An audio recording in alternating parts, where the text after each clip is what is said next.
Ha llegado el momento de escuchar la palabra de Dios. Un potente mensaje extraído de las Sagradas Escrituras. En la voz del pastor Carlos Hoyos. Comencemos con la primera.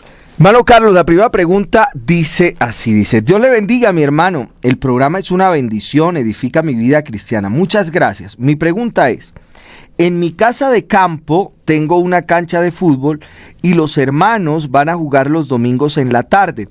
Pero la esposa del pastor le vive diciendo a las hermanas que no vengan a mi casa ni dejen venir a sus esposos porque se van a descarriar si juegan fútbol, que por eso es dejar de ser luz, que porque eso es dejar de ser luz y volvernos tinieblas. ¿Qué debo hacer, Pastor Carlos? Hay como 3 o 4 cosas que son muy interesantes. Vamos a tratar como de ir por partes. La primera, nadie se aparta porque juegue fútbol. O sea, el deporte es recreación, el deporte es salud. Ojalá todos pudiéramos hacer un poco de deporte. O sea, que de una vez queda descartado que nos volvamos pecadores porque juguemos alguno, participemos de algún deporte. 2. Hay algo que deben de tener en cuenta las personas que participan de ese deporte o de otro deporte de contacto. Y es que deben de estar dispuestos a experimentar en su cuerpo el resultado de un deporte de contacto.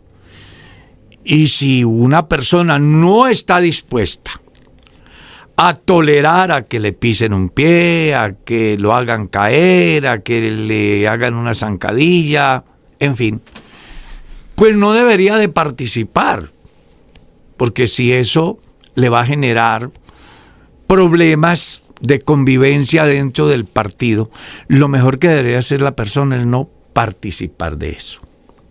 Lo tercero, que si la esposa del pastor puede tener injerencia en eso o dice que es volver a las cosas del mundo, bueno, son visiones de las personas, porque pues de la única manera que no participaríamos de las cosas del mundo es que no estuviéramos en el mundo. Entonces, yo siempre me he preguntado, cuando las personas manejan esos extremos, que son tan espirituales, y piensan que participar de determinadas actividades los hace pecadores, yo siempre me he preguntado, ¿viajan en avión? Eso es del mundo, ¿no? ¿Utilizan la olla express? Eso es del mundo. ¿Tienen un vehículo en el que se movilizan? Eso es del mundo. ¿Ven televisión? Eso es del mundo. O sea, aquí las personas lo que tenemos es que madurar como cristianos. Sea el creyente, sea el pastor, sea la esposa, sea el que sea. Debemos de separar las cosas y no manejar extremos. Todo extremo es malo. Con respecto a lo último, ¿qué me aconseja? Pues yo le aconsejaría que no se involucre en lo que los demás opinan. Recuerde, lo que la gente opina con respecto a X, Y o Z son las opiniones de los demás. Viva su vida cristiana y deje que la gente diga o deje de decir. Al final, son las opiniones de los demás. Lo que a usted debe de importarle es tener una buena relación con Dios, una buena paz interior, que repercuta no solamente en paz para con los demás, en paz para con usted misma, y sobre todo, la paz que debe de encontrar usted en Dios. Amén.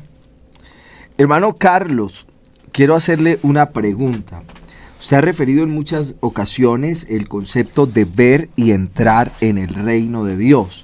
¿Podría explicarme, por favor, qué es exactamente ver el reino de Dios y entrar en el reino de Dios? Eso aparece en San Juan 3. Pero hay otros textos que los podemos hilar, unir. Y claro, hay una particularidad y es que la Biblia tiene un hilo que difícilmente se interrumpe si nosotros pues somos objetivos y miramos las cosas desde la visión que muestra Dios en su palabra. Por ejemplo, ¿Aarón entró a la tierra prometida? La respuesta es no. ¿Moisés entró a la tierra prometida? La respuesta es no. Pero la Biblia dice que Dios le mostró a Moisés la tierra prometida. La vio, pero no entró. ¿Por qué no entró? Bueno, porque no glorificó a Dios ante los hijos de Israel, sino que se dejó llevar de la presión del pueblo, de las opiniones del pueblo. Y eso hizo que se distrajese y en vez de hablar a la roca, la hirió. El capítulo 10 de la primera carta a los Corintios dice que esa roca que le seguía era Cristo. Amén. O sea que de alguna manera Moisés tuvo que ver de una forma tipológica con lo que representó Jesús en el Calvario.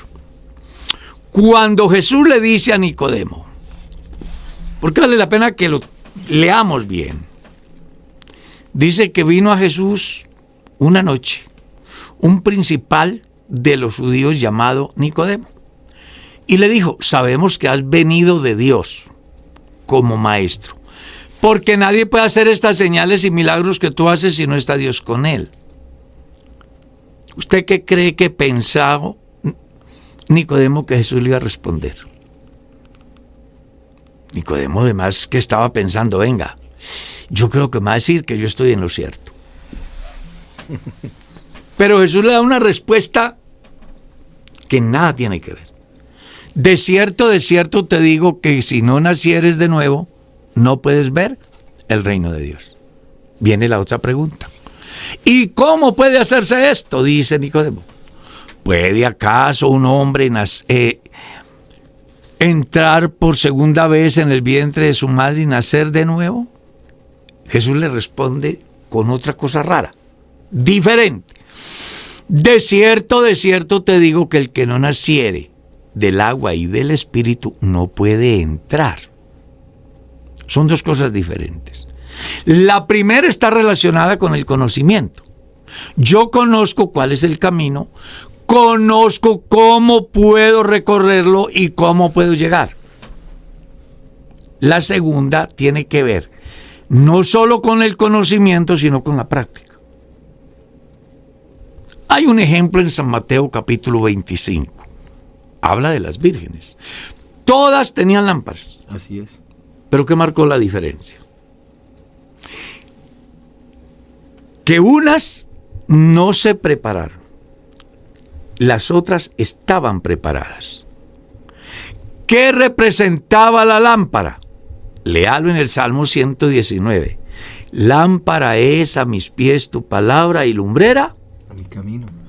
Entonces, las 10 vírgenes tenían conocimiento, pero solo 5 fueron a la práctica. Eso fue lo que marcó la diferencia. No va a ser diferente ahora. Las personas, muchas personas, se van a quedar viendo de lejos el reino de Dios.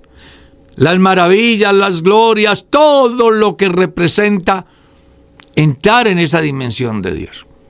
Pero no están dispuestos a entrar en la práctica. Y ya ustedes han leído en la Biblia. Y si no lo han leído, yo voy a tratar de recordárselos. El que oye mi palabra y no la guarda, yo no le juzgo. Ni mi Padre le juzga. Las palabras que yo les he hablado, ellas le juzgarán en el día postrero. Entonces es interesante de que usted comprenda que no basta con que yo conozca que el Evangelio es la verdad, que Dios es una realidad, que existe cielo, que existe infierno. No basta con eso. No basta con saber que Dios me ama, que Dios es amor, que la salvación es gratuita. Yo tengo que dar el otro paso, que es el de la decisión, perdonen la palabra o la redundancia, definitiva. Porque al final la decisión es lo que va a marcar la diferencia entre ver y entrar. San Marcos capítulo 16, uno se pone a hablar aquí y se le va llenando cosas, le van llegando a uno a la cabeza. Hay una enseñanza muy bonita. El que oiga el evangelio y se bautice será salvo. El que lo oiga y no crea será condenado. Ambos oyen, pero hay de por medio una decisión. Jesús le dice a Nicodemo que no basta con tener conocimiento de todo. Él tiene que entrar a la práctica. Eso es lo que en sí está diciendo el pasaje. Hermano Carlitos, nos hace una pregunta que es muy reiterativa, pero en ese sentido también pues tiene que ver con que la persona que la hace pues tiene la duda y acá la hacemos nuevamente. Dios le bendiga, Pastor Carlos. Está bien que un pastor, de una vez establecen el concepto moral, ¿no? Está bien que un pastor presente niños de los inconversos. El pastor dice que eso es crecimiento de la iglesia. ¿Usted qué opina? Gracias, pastor, por su opinión. Los pastores son autónomos. Ellos toman decisiones, pero al final tendrán que asumir consecuencias, ¿no?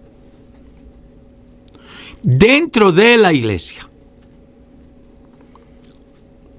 Yo estuve en un encuentro ministerial en el cual se le recomendó al pastorado de nuestro distrito. No sé de dónde será el pastor. Y mal haría yo con ponerme aquí a fijar, a censurar, a condenar, a juzgar, a justificar. Voy a decirle lo que escuché en ese encuentro. Y lo que yo he hecho toda la vida, pastor. Sí. Yo estoy presentando niños desde hace más de 45 años. Siempre he pensado que los niños que se deben de presentar son aquellos que vienen de padres cristianos.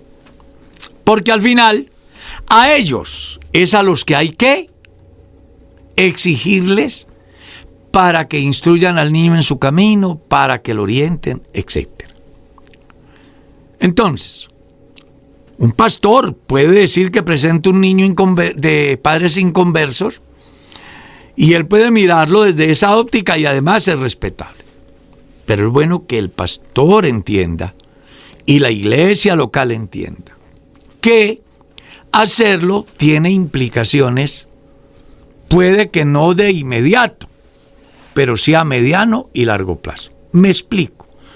La iglesia tiene un acuerdo con el Estado, donde el Estado respeta las decisiones internas de la iglesia cuando están relacionadas con los miembros de la iglesia.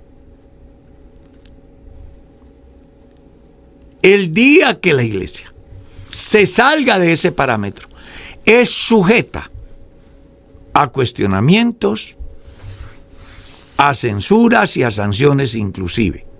Entonces voy a colocar un ejemplo. Hoy me traen un niño de una pareja no convertida y yo la presento. Mañana viene una pareja homogénea. Un par de machos que dicen que se aman, se casaron y adoptaron un niño. Y ellos dicen, voy a ir donde el pastor Carlos para que me presente el niño a Dios. Él llega y como ya yo he presentado niños de inconversos, yo no tengo autoridad para decir no se los presento. Porque si yo no se los presento, entonces ellos dirán que estoy ¿qué? Vulnerando un derecho. Vulnerando un derecho, que los estoy ¿qué? Discriminando. Y entonces la iglesia local entra en problemas y en consecuencia la iglesia a nivel nacional. Por eso, en ese encuentro ministerial, la recomendación fue: evitemos hacerlo. Como también el mismo reglamento interno dice que no podemos casar parejas no convertidas. Precisamente tratando de conservar el acuerdo que hay entre la Iglesia y el Estado y minimizando las posibilidades que se puedan dar en una decisión de esas que al final pueden terminar generando una controversia muy grande, una polémica muy grande que puede afectar la imagen no solo de la Iglesia, sino de el buen nombre del Evangelio. Sí, es importante ese aspecto que usted menciona, hermano Carlos, que busca de algún modo salvaguardar esa independencia de la Iglesia en relación con una normativa interna que está establecida y que la cual el Estado nos respeta, pero que el incumplimiento de esos aspectos que a veces parecen triviales, lo que abre la puerta es a que seamos en tal sentido sujetos de derecho y que pueda un tercero impugnar una queja ante el Estado, que sería una demanda. Y ahí ya no cabe la objeción de conciencia. No cabe porque ya se hizo con otro el derecho a la igualdad. En ese sentido, yo creo que es importante prestar atención, y más con todos los cambios que ha venido teniendo la legislación colombiana y la sociedad colombiana. Es muy complicado. Que expone a que una decisión que en principio parece inocua termina causando un grave daño. Así es. Hermano Carlos dice aquí: Dios le bendiga. Mi pregunta ¿es lícito dividir 50% y 50% el diezmo? 50% para una iglesia y 50% para un pastor sin iglesia, pero este pastor sin iglesia realiza un devocional diario para un grupo de trabajadores en una empresa. Dos cosas. Ningún pastor que esté de manera independiente haciendo devocionales será un pastor. Él puede ser un líder. Para ser pastor tiene que ser nombrado por la iglesia. Y si la iglesia lo nombra como pastor y le entregase a una empresa para que haga devocionales allá, la iglesia a nivel nacional tiene un presupuesto para esa gente. Eso es igual a los pastores carcelarios, que no tienen, entre comillas, una iglesia, pero sí tienen 10,000, 20,000 presos en una cárcel, y como allá se supone que no se mueve de recursos, entonces lo que hace la iglesia a nivel de organización, a través de la fundación, tienen un presupuesto con el cual sostienen a ese pastor. 2. Ningún creyente está llamado a disponer de lo que es de Dios. Hay un caso que los cristianos debemos de entender, y es que yo no puedo decidir sobre el diezmo, porque el diezmo no es mío. El diezmo es de Dios. Yo lo debo de llevar al alfolí. Debo de librarme de todo prejuicio de las personas que les hace falta, de los pastores que tienen menores ingresos. Debo librarme de todo eso. Yo solo debo cumplir con lo que Dios manda. ¿Y qué dice Dios? Traiga los diezmos al alfolí. Cuando usted tome el diezmo y le da una dirección diferente a lo que la Biblia dice, eso es malo. ¿Por qué? Bueno, porque es que uno puede disponer de lo que es de uno, pero el diezmo no es de uno, el diezmo es de Dios. Jesús dijo: dad a Dios lo que es de Dios y a César lo que es de César. ¿Puedo yo compartir la bendición que Dios me da con alguien? Sí, pero no el diezmo, porque el diezmo no es suyo. El diezmo es de Dios y debe de ir al lugar a donde se lleva. No, que es que hay un hermano que predica, es muy necesitado. Bueno, si ese hombre le está sirviendo a Dios, Dios tendrá la manera de sostenerlo. ¿Por qué no tener a Elías en un centro donde hubiese un abastecimiento de abarrotes y de otros? Bueno, Dios le permitió vivir en el arroyo y allá le enviaba los cuerpos. Amén.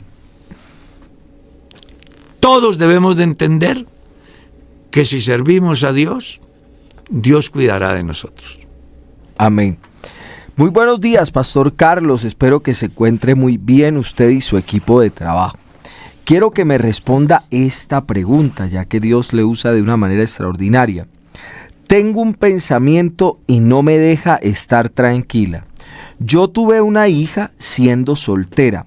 ¿Será que ella puede ser salva si se entrega al Señor? ¡Claro! Los hijos no llevarán los pecados de los padres. Léalo en Ezequiel capítulo 18, verso 4 en adelante hasta el verso 20. Ni los padres llevarán los pecados de los hijos. Lean la segunda ley. No morirán los hijos por los padres, ni los padres morirán por los hijos. Cada uno es responsable ante Dios a partir del momento que se hace responsable ante la ley, ante el Estado, cuando ya tiene capacidad decisoria y asume sus propios compromisos. En la cultura hebrea, a partir de los 12 años, Jesús subió al templo a los 12 años, que era el punto de partida de ingresar a ese campo donde las personas asumían ya sus propias responsabilidades. Entonces, su hija no tiene ningún problema por lo que a usted le sucedió o lo que usted quiso hacer. Al final, su hija es la responsable de su salvación. Si ella se rinde a Jesús, lo recibe como su Salvador, debe saber que está escrito: el que a mí viene, yo no le echo fuera. Y tengo otras ovejas que no son de este redil, las cuales también me conviene que venga. Aunque el contexto estaba relacionado con judíos y gentiles, hoy sería aplicable a la situación de su hija. Hermano Carlitos, en ese sentido yo quisiera ahondar en un aspecto del que a veces a uno le preguntan, que es lo que a veces llaman maldiciones generacionales, ¿no? Ya. Como el hecho de que hayan situaciones, eventos. Eso lo maneja el neopentecostalismo. ¿Qué pensar de eso sobre el concepto de maldiciones generacionales desde una perspectiva bíblica? Desde la perspectiva bíblica, Romanos capítulo 3, verso 23 dice que por cuanto todos pecaron, están destituidos de la gloria de Dios. O sea, la maldición está para todos los hombres a causa del pecado. Pero no son maldiciones generacionales, sino una condición natural del individuo que hace que peque porque su naturaleza es pecadora.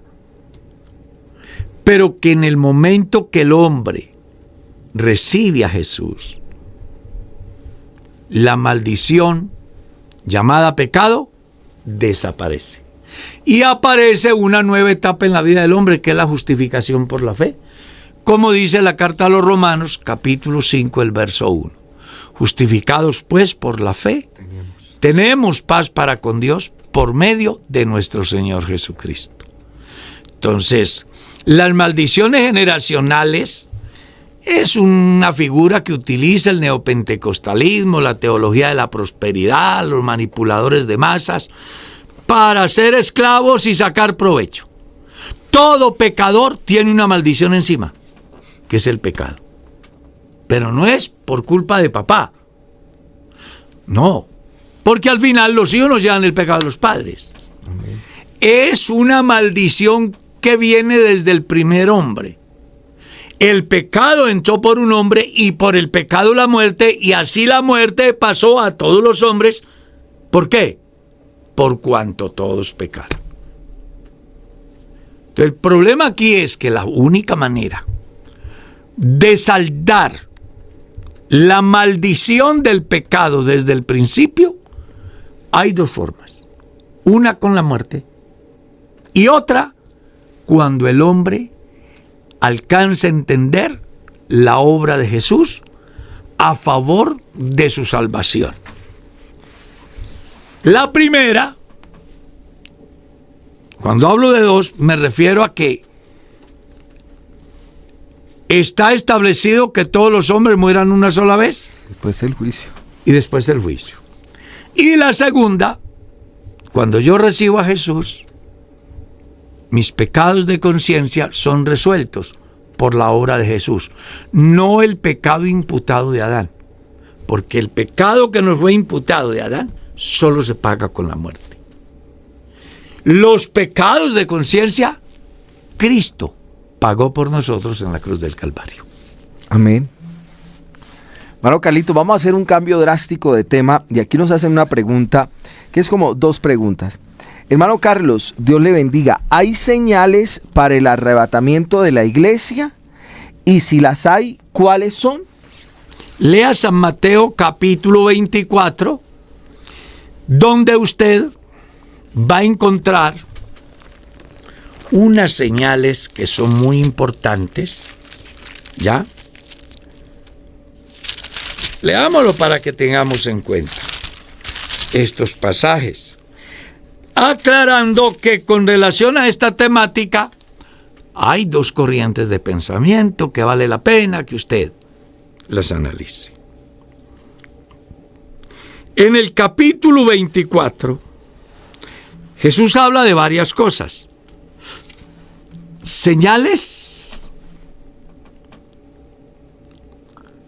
que están y que se han de cumplir 70 años después, la destrucción del templo.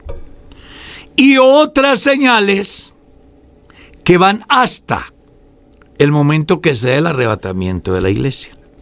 Y otras señales que se dan después del arrebatamiento de la iglesia. Si usted lee el verso 1 al verso 14, entonces se encuentra las señales que además están corroboradas en la segunda carta a los Tesalonicenses capítulo 2. Ahí las encuentra. A partir del capítulo 15, entonces ya entramos en una etapa que está relacionada con el pueblo de Israel. Se refiere a la semana 70. Entonces, hasta el capítulo 14, versículo 14 del verso 24, hay dos maneras de mirar la profecía. Una, la que está ligada estrictamente con el pueblo de Israel, cuando Jesús les dice, no quedará piedra sobre piedra, y que 70 años después, Jerusalén es invadido, el templo es destruido, saqueado. Y luego las otras señales que dice que son antes. Y es muy importante que tengan en cuenta lo que le dice Jesús a sus discípulos. Dice que cuando salió del templo y se iba, se acercaron sus discípulos para mostrarles los edificios del templo. Jesús le dijo, ¿veis todo esto? De cierto os digo que no caerá piedra sobre piedra que no sea derribada. Y ya después de que habían salido, dice, estando él sentado en el monte de los olivos, los discípulos se le acercaron aparte diciendo, dinos cuándo serán estas cosas. ¿Cuáles? La destrucción del templo. ¿Y qué señal habrá de tu venida? 2. Y 3. Y el fin del siglo del mundo. Son 3 cosas. En esas 3 cosas está 3 profecías. Una que tiene que ver con los eventos que se dan antes de que Cristo venga por la iglesia. En esas hay 2, que es la destrucción de Jerusalén y los eventos que se van a dar antes de que Cristo levante su iglesia. Y 3, lo que se va a dar antes de que llegue el fin. Son tres. Son tres cosas diferentes. Dos tienen que ver con el pueblo israelita. Una tiene que ver con los que esperamos del cielo al Señor Jesús, el cual transformará el cuerpo de la humillación nuestra para que sea semejante al cuerpo de la gloria suya. Amén. Hermano Carlos dice, necesito asesoría con este tema. Mi primo y mi prima son maridos hace 8 años. Ellos se acaban de arrepentir. Él fue bautizado, pero duró muchos años descarriado. Quieren volver al Señor, arreglar las cosas. Obviamente se ama y quieren casarse para poder ella bautizarse. ¿Qué consejo, según la Biblia, les podemos dar? O sea, ellos son, pues que no se sabe, porque yo puedo tener primos y primas, pero desde diferentes vertientes, ¿no? Que serían dos. Entonces, habría que dar dos respuestas, ¿no? Si no son entre sí primos o si entre sí son primos. Vamos a suponer que son primos hermanos. En la Biblia, yo no he leído un versículo que diga, primos hermanos se pueden casar, primos hermanos no se pueden casar. Yo no he leído en la Biblia eso. Pero sí he leído en la Biblia que dice, no te acercarás a pariente cercano. Que sería como el texto que más se podría acercar a la prohibición de una relación de primos hermanos. Pero textualmente la Biblia no dice. Cuando usted lee Levíticos 18, encuentra todas las prohibiciones de acercamiento en el campo sexual entre la familia. Pero no aparece la palabra primos hermanos. Esa es una. 2. Si no son primos hermanos, sino que es primo por un lado y ella es prima suya por otro lado, y están distantes, pues lo que ellos deben de hacer es casarse, si se aman, y consagrar su vida para Dios. Pienso que no tendrán ningún impedimento. Amén. Hermano Carlitos, preguntan acá, ¿es pecado la esterilización de la mujer? San Juan capítulo 1 da una enseñanza muy importante con respecto a la natalidad, es que se dice, ¿cierto? Y hago alusión a esto porque hay conceptos equivocados. Pastor, ¿quién creyera? En estos días me han escrito de alguna parte, diciéndome que sí es pecado planificar. Sí. O sea, todavía hay gente que pues no les ha llegado una información amplia con relación a esa temática. Así es. A esa temática. Entonces, San Juan capítulo 1 habla de los hijos nacidos de la voluntad de carne y de varón, y los hijos nacidos según la voluntad de Dios. En ese orden de ideas, yo debo de tener en cuenta, cuando pienso en la procreación, ¿cuál es mi condición? En muchos campos, para sacar adelante unos hijos. Entonces aquí viene a mi mente lo que Jesús enseñó. Dice, vea, si usted va a ir a una guerra y se da cuenta que su enemigo es más fuerte que usted no busca una embajada y trata de hacer la paz. O si va a construir una torre, no se sienta, hace un presupuesto, hace una planeación y mira si puede o no, no sea que comenzando la obra no la termine y resulte ser objeto de burla, de crítica, de murmuración. Eso estaba diciendo, uno tiene que planificar lo que va a hacer. Así es. En el campo de la familia no va a ser diferente. Uno debe de pensar cuántos hijos debe tener, o puede tener. Y cuando hablo de poder no me refiero a engendrar, Me refiero a educarlos, a encauzarlos, a instruirlos, a brindarles todo lo que ellos requieren como personitas.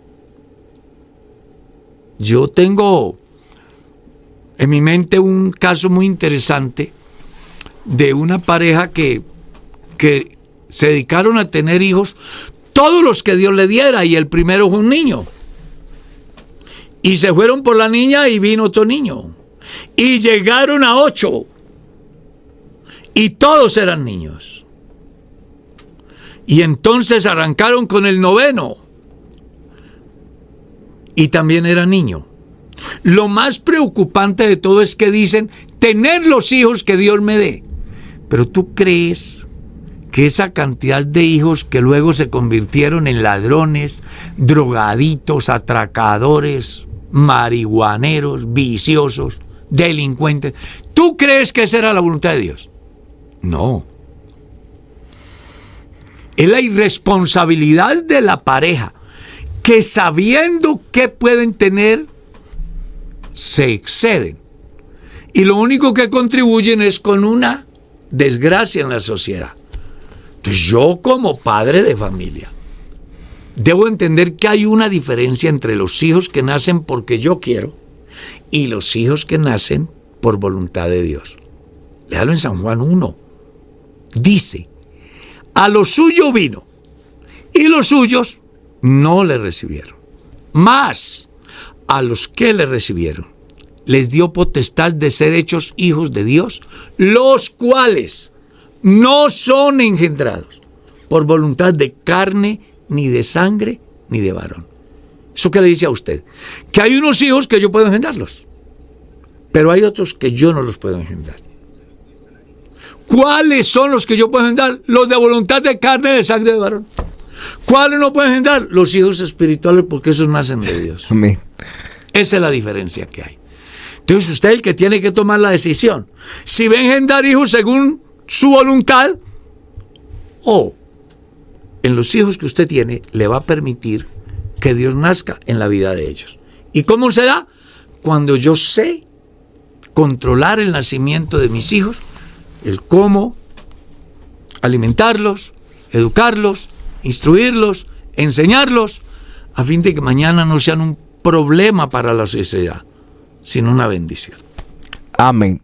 Hermano Carlos, ¿por qué si una persona se ha bautizado de niño en el nombre del Padre, del Hijo y del Espíritu Santo, si se supone que es en Jesús, ¿por qué debe bautizarse nuevamente? El libro de los Hechos, capítulo 19, da una enseñanza. Y vale la pena pues que la revivamos. Aconteció que entre tanto que Apolos estaba en Corinto, Pablo, después de recorrer las regiones superiores, vino a Éfeso. Y hallando a ciertos discípulos les preguntó diciendo, ¿recibisteis el Espíritu Santo cuando creísteis? Ellos dijeron, ni siquiera hemos oído sea Espíritu Santo. Dijo Pablo, Juan bautizó con bautismo de arrepentimiento, diciendo al pueblo que creyesen en aquel que vendría después de él, esto es Jesús el Cristo. Cuando oyeron esto, esos discípulos que habían sido bautizados antes, volvieron a ser bautizados en el nombre del Señor Jesús. Trato de contextualizarlos. El pasaje lo que está diciendo es que si una persona no está bautizada, como dice la Escritura, Amén, aunque lo hayan mojado 1000 veces, no está bautizado. Entonces, en la Biblia no existe un solo creyente bautizado en la fórmula Padre, Hijo y Espíritu Santo. No existe. Búsquelo. No lo va a encontrar. ¿Qué quiere decir eso entonces? Que esas personas que supuestamente fueron bautizadas de esa manera no están bautizadas por dos razones. La primera, porque el bautismo es para el perdón de los pecados de conciencia, y si era un niño no tenía pecados de conciencia. así es. La segunda, porque el bautismo es en el nombre de Jesucristo para el perdón de los pecados. ¿Ya? Y él fue bautizado en una fórmula que la Biblia no dice. Por eso es que cuando esa personita crece y se hace responsable de sus hechos y entiende que es un pecador y que necesita un Salvador y que de la única forma que sus pecados son perdonados es por el bautismo en el nombre de Jesucristo, entonces se bautiza. Queriendo decir con eso que lo que pasó cuando era niño no fue un bautismo, fue una mojada. Y no solo porque sea niño, si una persona adulta no se bautiza como dicen las Sagradas Escrituras y en el nombre que debe ser bautizado, aunque se bautice muchas veces, no está bautizado. Porque bíblicamente Pablo escribe a los Efesios y dice, un Señor, una fe, un bautismo. ¿Qué pasa con los demás bautismos? Que no tienen validez alguna. ¿Por qué razón? Porque no se hace como dicen las Sagradas Escrituras. Amén. Mano Carlos, Dios le bendiga. Nos ponen todo un contexto que yo le voy a leer para llegar a la pregunta. Dice, me siento cansada. Desde que me casé, mi esposo me ha ofendido, me humilla con su familia y solo le importa a su mamá. Todos los días va a su casa, los fines de semana la trae. Yo le entiendo con amor, Dios lo sabe, pero a ella no le gusta cómo cocino. Mi esposo solo cuenta con ella para todo. Cualquier decisión la habla con ella. A mí me cuenta ya después. Yo no puedo decir nada porque él no me deja hablar. Se enoja fuertemente. Me deja de hablar por días. Si no le hablo es capaz de durar así para siempre. He orado y Dios me ha dado fuerza y valor para seguir, pero estoy acabada, triste y no veo salida. Dios tiene poder para obrar eso, no lo dudo, pero no sé qué hacer. ¿Qué debo pedir a Dios? Bueno, pedirle a Dios que le dé mucha paciencia. Creo que es el punto de partida. Y dos, que busque la ayuda. Si dice que son creyentes, la ayuda de su pastor, que él puede darle una terapia de parejas o para parejas, donde le enseñen a él cuál es su rol. Es que la gente se casa y no ha podido entender cuál es su rol. La conferencia más linda de la historia para una pareja o una familia está en Efesios capítulo 5 del verso 21 al verso 4 del capítulo 6, donde está bien demarcado los derechos y los deberes de cada uno, de ellos como padres y de los hijos. Ahí está bien organizadita. Es algo muy comprimido, pero muy diciente. Entonces, él no ha entendido lo que dice Génesis. ¿Qué dice Génesis? Por esto dejará el hombre a su padre y a su madre y se unirá a su mujer y los dos serán una sola carne. El punto de partida es dejar a padre y madre. Así es. ¿Qué dice el Salmo 45? Oye, hija, y olvida tu pueblo y la casa de tu padre. A ambos se les convoca a dejar. ¿Por qué? Porque se supone que si ella encontró el amor de su vida o él encontró el amor de su vida y toman la decisión, deben de hacer un proyecto de vida para ellos.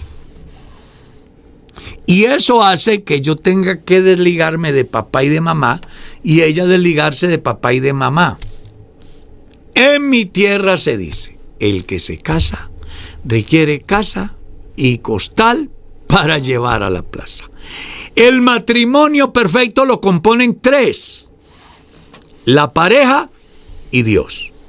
Cuando terceros, sean los suegros por parte de ella, sean los suegros por parte de él, intervienen, sean las familias de ella, las familias de él u otros, ese matrimonio no tiene futuro. Un matrimonio tiene futuro cuando Dios es el punto de partida y el punto de llegada en el hogar. El Salmo 127 dice, si Jehová no edifica la casa, en vano trabajan los que la edifican. Entonces, yo le recomendaría que hable con su pastor, lo invite a su casa, haga unas onces, siéntese, inicien una charla donde ustedes puedan desahogarse y plantear lo que les pasa, para que el pastor, como un buen árbitro imparcial, les dé un direccionamiento en el cual cada uno puede entender cuál es su rol. Ahí está el secreto de todo. Cuando yo entiendo mi rol y ella entiende su rol, entonces dejaré de prestarle atención a mis padres o ella a los suyos y nos prestaremos atención los dos y buscaremos soluciones entre los dos y disfrutaremos de la luna de miel los dos. Pero cuando vayamos por el desierto, también iremos los dos.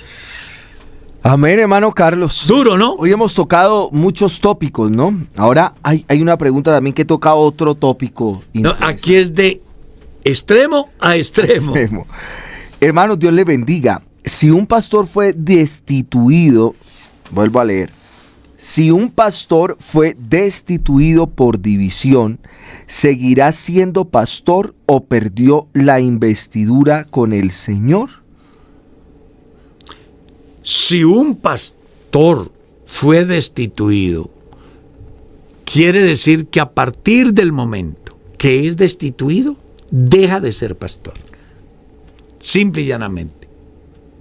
Él no seguirá siendo pastor. Él puede decir que los dones son irrevocables, él puede formar una división y autoproclamarse pastor o buscar una tienda que lo avale para que él, entre comillas, ejerza un ministerio. Pero dentro de la institución divina, la cual representa a la iglesia, no es pastor. Y las personas que sean bautizadas por él, no serán bautizadas o válido ese bautismo. Porque él ya no tiene la investidura de pastor.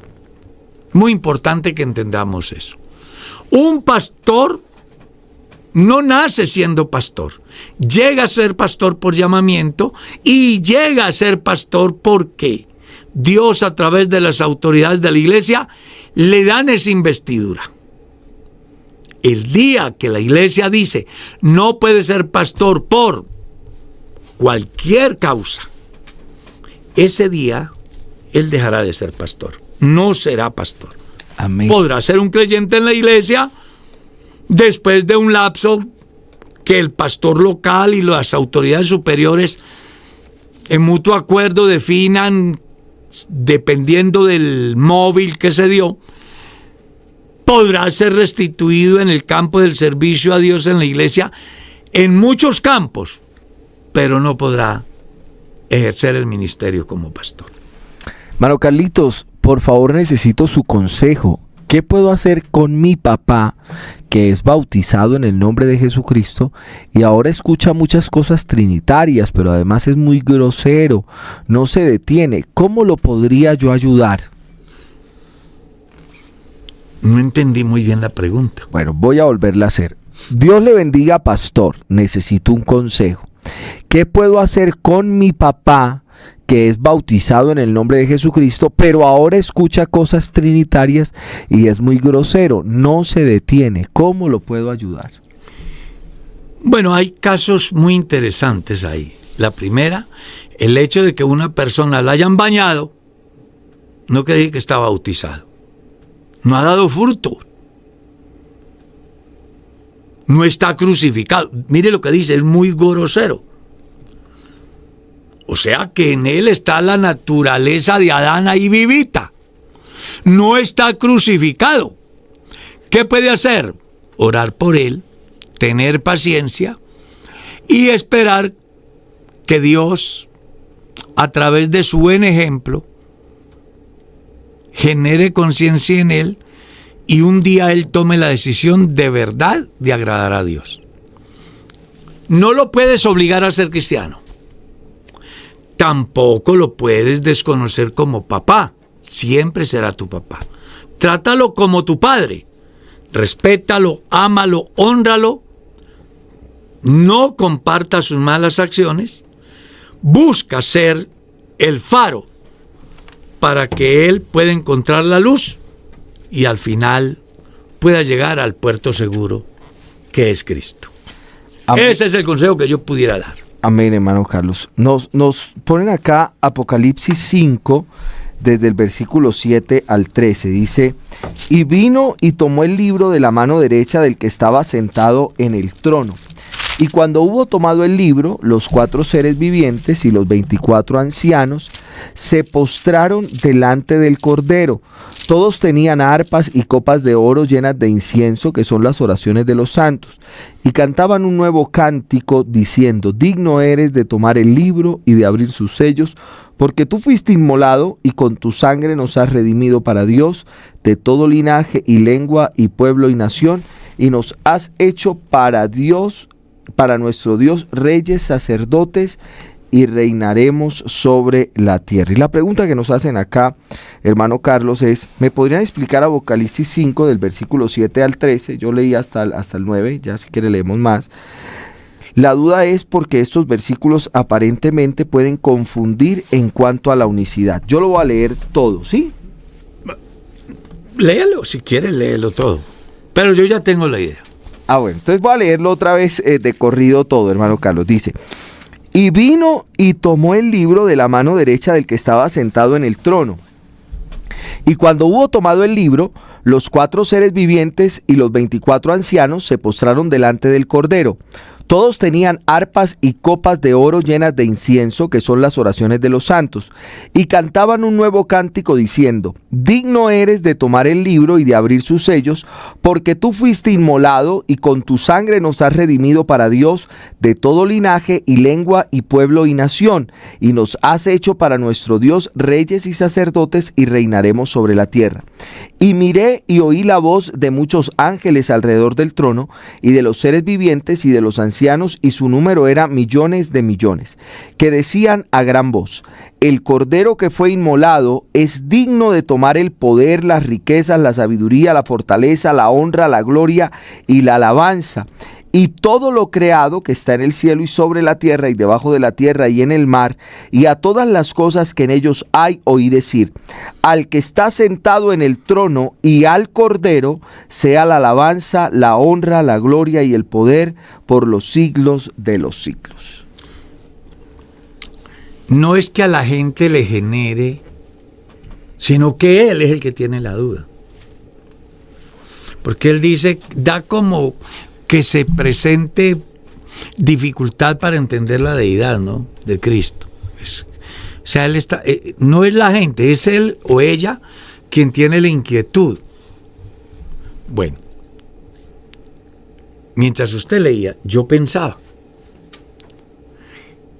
Y aquí lo hemos dicho muchas veces, y hoy no va a ser la excepción. Cuando usted lea un pasaje de la Biblia, léalo en el contexto en que se está dando el texto. ¿Ya? Juan está en el cielo y hay un evento muy importante. Es la adoración celestial. ¿A quién? Al Cordero. Si lees bien, antes del 7, Juan está triste porque no hay nadie que pueda abrir el libro, ni siquiera mirarlo. Viene la revelación. Un ángel le dice, ante la dificultad que él tiene, el ángel le dice: no temas, el león de la tribu de Judá ha vencido para abrir el libro y desatar sus 7 sellos. Juan mira, ¿y qué vio? ¿Un león o un cordero? Vio un cordero, pero el ángel le dijo que era un león. Así es. 2 cosas importantes. La primera, el ángel está diciendo a Juan que el único que tiene poder para abrir el libro, ¿cuál libro? A partir del capítulo 6. El libro que Juan ve en el momento que nadie puede abrir, es a partir del capítulo 6, la revelación de ahí para adelante. El único que puede abrir ese libro, desatar sus sellos, es la autoridad suprema. Los reyes hacen documentos, los sellan, y nadie puede abrirlo sino la persona que está en autoridad para hacerlo. Y en ese caso, el rey es Jesús, y por eso el ángel le dice a Juan, el león, tipo de realeza. Pero Juan mira y no ve un león, ve un cordero. ¿Por qué? Porque solo a través de la obra del sacrificio de Jesús en la cruz es que los misterios a partir del capítulo 6 pueden ser aclarados. ¿Está claro? Entonces, voy a tratar como de hacer simple las cosas. Dependiendo del escenario y de la participación de quienes estén, es la visión que se va a tener de Jesús. ¿Cómo lo ve el ángel? Como un león. ¿Cómo lo ve Juan? Un cordero. Como un cordero. Pero vayámonos más antes. ¿Cómo lo miraban los adversarios de Jesús? Como un celote, ¿no? Un subversivo. ¿Cómo lo miraban el sistema de su tiempo? Como una amenaza. ¿Cómo lo miraba Lázaro y su familia? Como un amigo. ¿Cómo lo miraban cuando él estaba con la familia, el hijo de José y María? Y eso no es igual a que fueran varias personas. Era una persona en diferentes escenarios con una visión diferente de cada público. Entonces, cuando tú leas la Biblia no vas a tener dificultad de entender a Jesús en su deidad, siempre y cuando lo mires en el contexto que se está dando el texto. ¿Cuál es el contexto? Están en el cielo. ¿Qué es lo que está pasando? La adoración celestial. ¿Qué es lo que se avecina? Una revelación profunda que nadie la ha tenido. ¿Cómo se ve en un libro? ¿Quién puede abrirlo? Un rey. Juan mira al presunto rey y no ve un rey, ve un cordero en pie, la obra de Jesús en pie para salvar a todo el pueblo de Israel, que ha de creer después de que comience a darse aquellas obras extraordinarias que aparecen a partir del capítulo 6. Entonces aquí el problema no es que me genere confusión con respecto a la deidad, porque yo bíblicamente sé que en Jesús habita corporalmente toda la plenitud. Que Jesús es Dios con nosotros. Que Jesús es Dios manifestado en carne. Que Jesús es el verdadero Dios y la vida eterna. Entonces depende del contexto. Si lo miras como sacerdote, no será Dios. Si lo miras como abogado, no será Dios. Si lo miras como el Hijo del Hombre, no será Dios. Si lo miras como el hijo de José María, será el muchacho hijo de la familia de la ebanistería. Si lo mira como lo ven los adversarios, será un subversivo. Dependiendo del contexto en que se da a conocer Jesús y que la gente que lo rodea lo ve, así será la interpretación que da. Pero eso no puede generarle a un creyente confusión, porque por lógica sabe que Jesús es Emmanuel, Dios con nosotros. Que Jesús es Dios sobre todas las cosas, según Romanos 9:5. Que Jesús es el Padre, según Isaías 9:6. Y según San Juan 14:7, 8 y en adelante. Entonces aquí el caso es, dependiendo del contexto en que está Jesús, en esa forma es que yo debo de entender su actuar. He encontrado algunos cuestionando esto que decimos acá, pero esa es la verdad. Yo como pastor, en ese contexto, no soy padre, pero cuando estoy con mis hijos, en el contexto de familia, yo soy el padre. Pero cuando estoy con mi esposa, en el contexto de esposo, soy el esposo. Pero cuando voy conduciendo mi vehículo, en ese contexto soy el conductor. Pero cuando voy a comprar un vehículo, yo soy el comprador, sin dejar de ser la misma persona con un solo nombre. Eso es Jesús. Dios en múltiples oficios. Y se la voy a sellar simple. No discuta acerca de la deidad de Jesús. Primera de Timoteo, capítulo 3, verso 16. Lamento decirle que el tiempo se fue. Como todos los días, No, el tiempo se ha pasado. Apasiona. Yo aquí me emociono. A mí se me olvida que tengo problemas a mí se me olvida todo eso. Amén, hermano Carlitos.